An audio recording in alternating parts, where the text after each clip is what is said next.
Забег на 24-й паверху поўнай баявой экіпіроўцы. Ратавальнікі МНС Мінскай вобласці праводзяць маштабныя спаборніцтвы на вышынных будынках. Пляцоўкай для трэніровак сёння стала Нацыянальная бібліятэка Беларусі. Падняцца на самы верх неабходна за мінімальны час.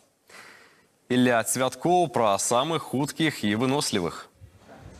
Подняться на самый верх и продемонстрировать свой профессионализм и трывалость. Такая задача стоит перед супрацоўнікамі МНС Минской области. Зараз проходит масштабное вучение, галоўны объект которых Национальная библиотека Беларуси. Задача пераадолець 24 паверхи у полной боевой амуниции и показать лепшы час. Один, марш!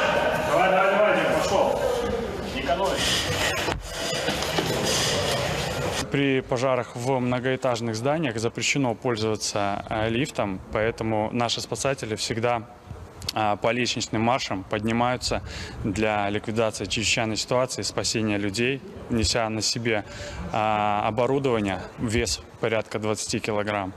И таким образом мы проводим эти соревнования для развития выносливости и моральной устойчивости наших спасателей. У нас заблаговременно где-то неделя за этой подготовки будет, соответственно, к первому и ко второму этапу. К первому это общее, как в системе нашей физической подготовки, упражнения, подъем по личным маршам, то есть упражнения на выносливость, упражнения на силу, имеется в виду, ноги. Другі этап спаборніцтва праходзіць ужо за горадам на тэрыторыі пажарна-аварыйнай вартавальнай часткі. Тут супрацоўнікі МНС дэманструюць свае навыкі ў сферы прамысловага альпінізму. Праца з вяроўкамі, карабінамі і падвесамі павінна быць даведзена да аўтаматызму. Прыходзіцца ўзаемадзейнічаць у камандзе па 2 чалавекі. Адзін працуе на вышыні, другі удзельнік страхуе на земле. Поднимаются к условному пострадавшему, снимают пострадавшего с веревок, спускают вниз.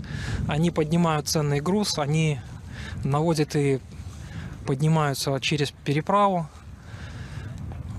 И, скажем так, работают они вдвоем в команде, так сказать, и помогают друг другу в прохождении этапов. Такие вузканакіраваныя тактычныя вучэнні праходзяць кожны год. А таксама ратавальнікаў чакаюць яшчэ і комплексныя маштабныя трэніроўкі у розных рэгіёнах Мінскай вобласці. Яны будуць тычыцца у першую чаргу ліквідацыі наступстваў надзвычайных сітуацый тэхнагеннага і прыроднага характару.